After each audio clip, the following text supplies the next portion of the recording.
In the 1950s, Rocky Crandall and Don Molyneux of the U.S. Department of the Interior's Geological Survey began a study of Mount Rainier, the tallest of 12 volcanoes in the Cascade Range of the Pacific Northwest. The study had unexpected and widespread impact when it revealed that Mount Rainier and other Cascade volcanoes posed a real threat to the people of Western Washington.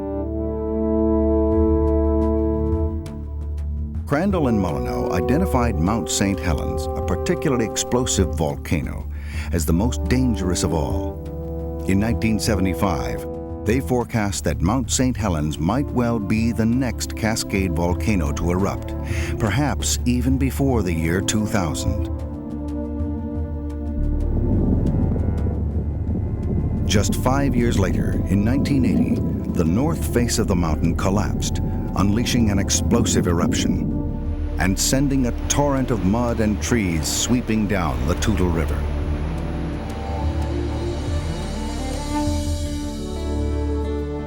Today, the expanding population of Western Washington is moving ever closer to the mountains. As a result, colleagues following in the footsteps of Crandall and Molyneux now warn that Mount Rainier poses the greatest danger. What are the risks that await us in the shadows of this mythical giant?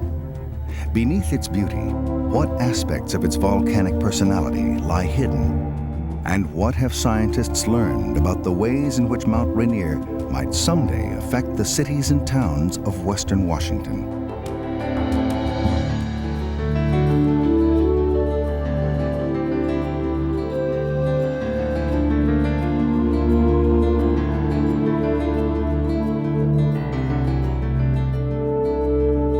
Size and scale on Mount Rainier are difficult to grasp. Its 14,000-foot summit towers nearly 2 miles above deep canyons. Ice cliffs hundreds of feet high grace its slopes. And the mountain supports as much ice as all the other Cascade volcanoes combined. Yet for all its size and grandeur, the mountain is also intimate and comforting. We look to it for inspiration, challenge, and assurance.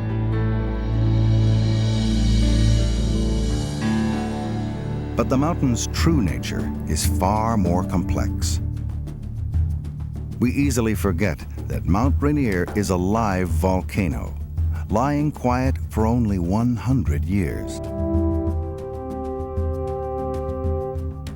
Over the past 500,000 years, Mount Rainier has erupted again and again, building up layer after layer of lava and loose rubble. At the same time, the erosive work of water and ice has shaped its slopes. Their relentless power has carved steep cliffs, formed massive headwalls, and coated glaciers with rock debris.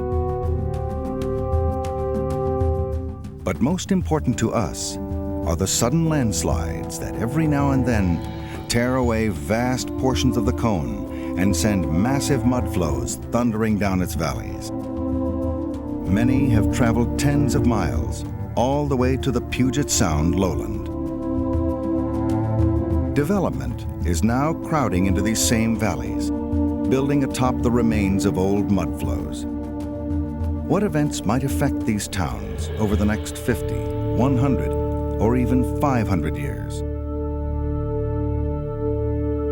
Rocky Crandall began to answer this question quite unexpectedly during a study that began some 30 miles from the mountain, on the edge of the Puget Sound lowland. I was just out of graduate school in the early 1950s, and I was assigned by the Geological Survey to make a geological map of an area east of Tacoma, Washington.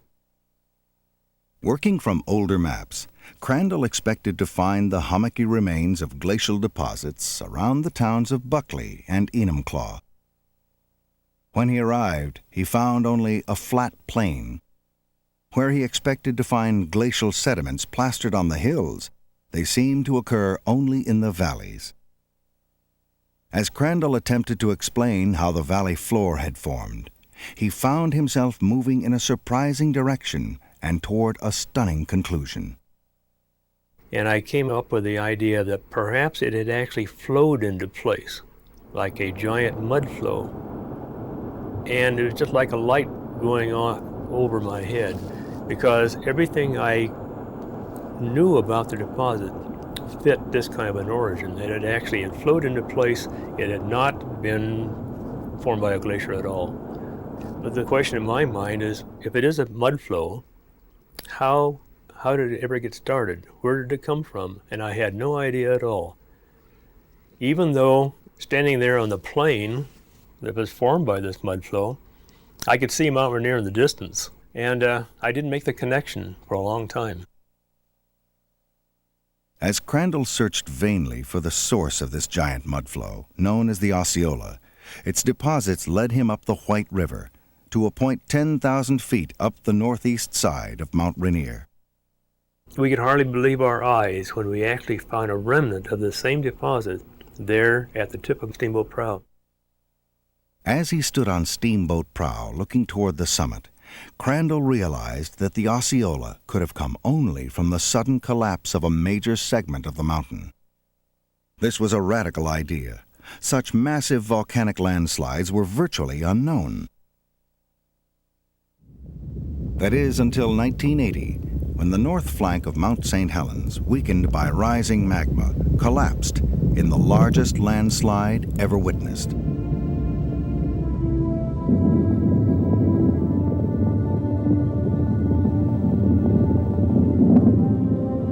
The landslide released an explosive blast that laid waste to over 200 square miles of forest.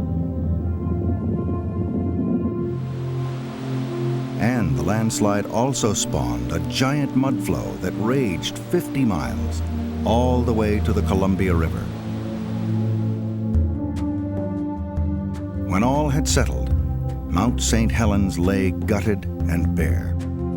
The upper Toutle River had become a barren and rocky place where craggy fragments of the mountain pocked the surface of the landslide.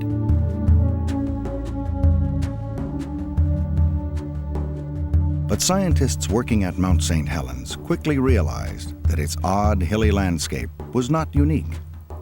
Within a short time, they identified similar landslide deposits here at Mount Shasta and at some 200 other volcanoes around the world. Crandall's radical idea was established beyond doubt, and the far-reaching dangers of Mount Rainier, exemplified by the Osceola mudflow, were brought into clear and chilling perspective. We now know that the entire summit and northeast face of Mount Rainier fell away suddenly in an immense landslide accompanied by volcanic explosions. The landslide became a mudflow that filled the White River Canyon with up to 600 feet of rock, clay, water, and ice. This cement-like slurry thundered down the valley at speeds up to 50 miles per hour. As the flow left the mountains, it spread out to form the Enumclaw Plain that had led to Rocky Crandall's original insight. Finally, the Osceola disappeared into Puget Sound. It is difficult to grasp the destructive force of one of these massive mudflows, but try to imagine a towering wall of mud and rock crashing through a canyon at 50 miles per hour, destroying everything in its path. These much smaller modern examples, about 5 to 10 feet deep, provide only a hint of the ferocity of Mount Rainier's major mudflows. Even the giant mudflow produced by the 1980 Mount St. Helens landslide was small compared to the Osceola.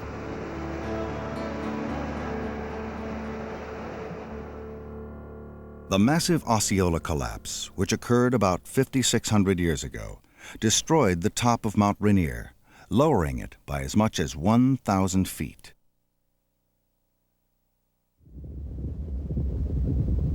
But this destruction set the stage for new growth. The mountain began to rebuild soon after the Osceola event. Thick, slow-moving lava oozed out into the crater, building a new summit cone.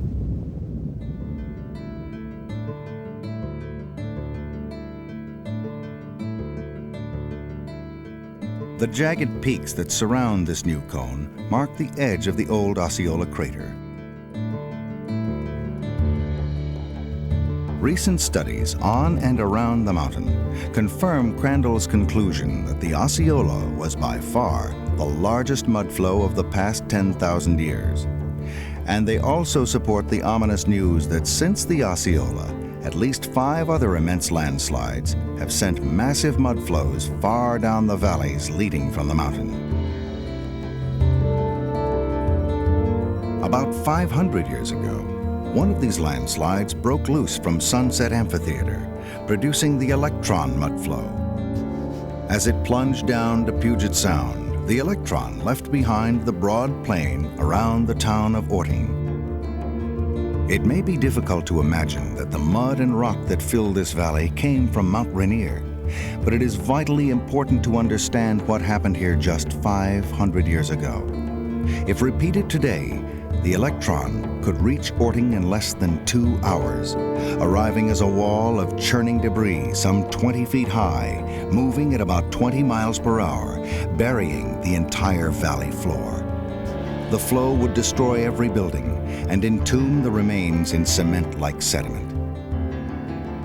And the electron mudflow may well have come crashing through this valley with little or no warning from the volcano. The importance of the electron mudflow to me is that it was not associated with any form of volcanic activity. This means that we are not going to have any advance warning that a future flow like the electron is going to occur. This greatly increases the risk to people living in the valleys downstream from the volcano. A mudflow caused by a sudden landslide at Mount Rainier might well arrive with no warning, making this the most dangerous hazard posed by the mountain. But landslides can also be triggered by large earthquakes or by magma moving into the volcano.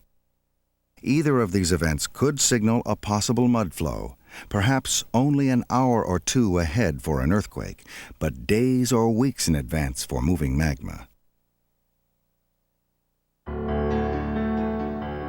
Warning or not, large landslides will continue to occur at Mount Rainier, and mudflows will continue to threaten the Puget Sound lowland. Large landslides occur frequently, about every 500 to 1,000 years. But what is it that makes Mount Rainier so unstable? Why are scientists so certain that landslides will continue to occur? For answers, we need only look at the structure of the volcano and at processes that turn solid rock into soft clay. Many of the ridges low on Mount Rainier are formed of massive lava flows up to 2,000 feet thick. But high on the mountain, thinner, steeply sloping layers are much less stable.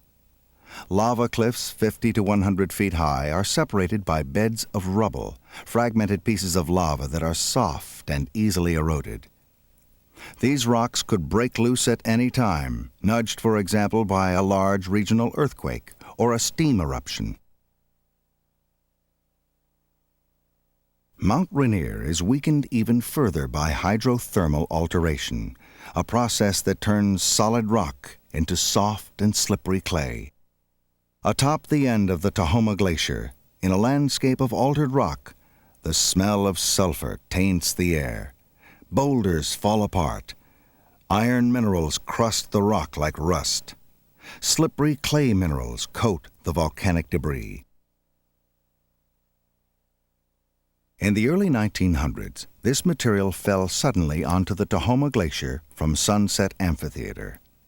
Here, this 600-foot cliff has been transformed from hard lava into a crumbling mass of weak rock by hot acid water moving through the volcano.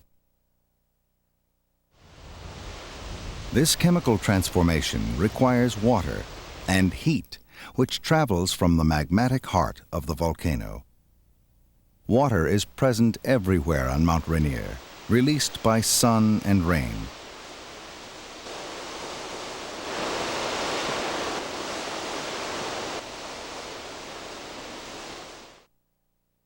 And heat is present as well. On the frozen summit, volcanic steam keeps snow and ice from the crater rims and melts a maze of caves that extend more than 400 feet below the surface. For decades, climbers have used these caves for shelter. Some of the water here and elsewhere on the mountain seeps into rubbly layers and mixes with volcanic gases, creating an acidic brew. Alteration occurs mainly where this acid water travels along heated pathways associated with rock bodies called dikes. These narrow bodies form when magma, rising toward the surface, follows zones of weakness in the surrounding rock. As the acidic brew moves along these dike pathways, it filters out along permeable layers. The hydrothermal alteration is most intense near the dike swarms. And the largest dike swarm lies on the west flank of the volcano in a line from roughly the summit through Sunset Amphitheater and down Puyallup Cleaver. And the hot fluids have moved along the dike surfaces and have pervaded out into the rubbly zones, so those tend to be the most intensely altered material. Extensive alteration at Mount Rainier causes landslides such as the Osceola to transform almost completely to mudflows. Most of the landslide debris is carried far downstream, making Mount Rainier especially dangerous. While the landslide at Mount St. Helens was almost as large as the Osceola, less than 1% of its volume continued downstream as a mudflow.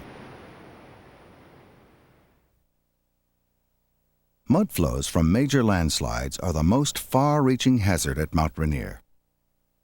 But eruptions on high glaciated volcanoes can also produce mudflows, less extensive but still dangerous. Lava flowing over snow and ice seldom melts enough water to produce a mudflow. But large, slow-moving lava flows like those that have formed Mount Rainier sometimes collapse and break apart, producing avalanches of hot volcanic rocks, gas, and ash called pyroclastic flows. These flows can plummet down a volcano at speeds up to 100 miles per hour, destroying everything in their path. Imagine the collapse of such a flow on Mount Rainier. Hot boulders tumbling down the face of the mountain would tear up snow and ice, melting them almost instantly. Surging water would pluck up loose sediment and transform rapidly to a mudflow.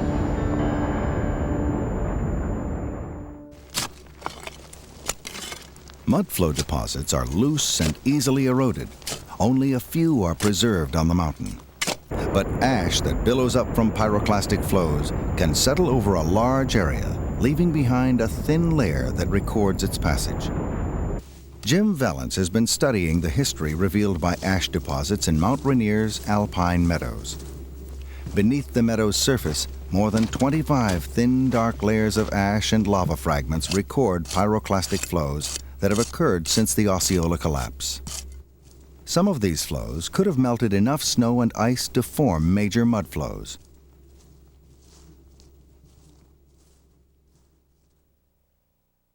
Pyroclastic flows have actually occurred throughout Mount Rainier's history.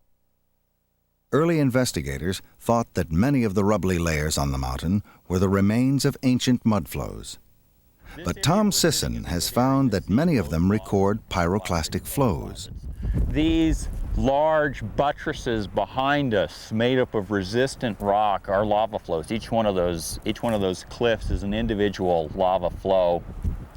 And then underneath them, we see this rubbly appearing material that looks like blocks sitting in cliffs of dirt. Those are pyroclastic flow deposits. Very probably we had lava flows coming down in one area and then pyroclastic flows rushing down the mountain to either side of them. Mount Rainier can also generate smaller, more frequent mudflows that begin as floods from glaciers. Hidden channels inside glaciers can become overloaded with water from heavy rain or rapid melting. When this water is released suddenly in a glacial outburst flood, it can rapidly pluck up sediment and form a mudflow. In 1947, a glacial outburst flood and mudflow on Couts Creek buried the main park road under 28 feet of mud and debris. And since 1967, more than 20 such mudflows along Tahoma Creek have diverted the stream. Water now rushes through a tangle of trees and blocks the west side access road. The old roadbed is now a deep, rubbly watercourse. Mudflows such as these pose a danger along all of Mount Rainier's streams, but they seldom travel far beyond the boundaries of Mount Rainier National Park. Mount Rainier will continue to produce mudflows from landslides, eruptions, and glacial floods, though no one can predict exactly when or where these events will occur. But scientists have established the extent of past mudflows, and have also produced a series of new maps that identify areas that are likely to be inundated in the future. Great mudflows triggered by landslides, such as the Electron, are likely to affect the areas shown here in blue. Anyone living in these areas runs a 1 in 10 chance of being affected by such a mudflow during their lifetime. Scientists cannot yet provide warning of these sudden mudflows that arise from landslides. But before an eruption, magma forces its way upward, shaking the earth and deforming the surface of the volcano. By tracking these warning signs, scientists can anticipate the onset of an eruption, commonly days or even weeks before the event. Since 1970, geophysicist Steve Malone and his colleagues at the University of Washington have recorded thousands of small earthquakes beneath Mount Rainier. They occur mainly in 2 zones, one related to the volcano, the other probably associated with an ancient buried fault system. With any change in the normal pattern of earthquakes, the U.S. Geological Survey's Volcano Hazards Team will gear up and increase its monitoring activity.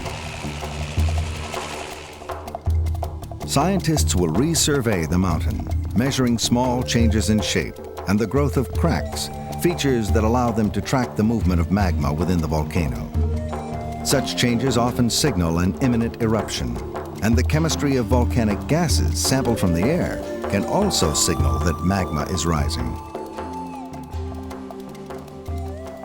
When the volcano becomes restless, we'll probably need to set up a temporary volcano observatory close to Mount Rainier in order to bring all of the monitoring information into that observatory in real time, and to have a team of scientists there who can assess hazards, determine what kinds of things are likely to happen if an eruption actually occurs, and which areas will be affected, and a group of scientists who can communicate this information 24 hours a day if necessary to public officials. Through years of experience monitoring volcanoes around the world, the U.S. Geological Survey now has the ability to anticipate eruptions and provide warning to surrounding populations. Even so, when people are unprepared, the results can be disastrous. In the case of Nevada del Ruiz, the volcano in Colombia, a small eruption in 1985 produced hot products that melted large volumes of snow and produced water that coursed down the valleys leading away from the volcano. The water became mudflows, and the mudflows devastated communities, causing the loss of about 25,000 lives. Most loss of life at Nevada del Ruiz occurred in the city of Armero. Similar mudflows had buried Armero only 140 years earlier in 1845. Then, one Jose Acosta had written, "It is astonishing that none of the inhabitants of these villages, built on the solidified mud of old mass movements, has even suspected the origin of this vast terrain, although ancient traditions testify to the frequent mudflows in this region." Towns in the river valleys that drain Mount Rainier are also built on the solidified mud of old mass movements. Will they someday suffer the same fate as the city of Armero? They need not. Scientists, public officials, land use planners, and emergency response agencies are working together to prepare for future destructive events from Mount Rainier. But any useful plan ultimately depends on many people understanding the hazards and making decisions that lower their risks. Decisions involving use of land in hazard-prone areas and community response to volcano emergencies. We've seen that major landslides and volcanic eruptions on Mount Rainier have sent mudflows into areas far from the mountain that are now densely populated. Even so, Mount Rainier's inspirational power might easily tempt us to ignore this evidence. Yet the volcano's darker face is ever there, waiting for some certain yet unknown moment to remind us of its instability and power. Actions taken now to prepare for that event can make the difference, for us or perhaps for our children's children. When Mount Rainier next threatens, will we be surprised or prepared?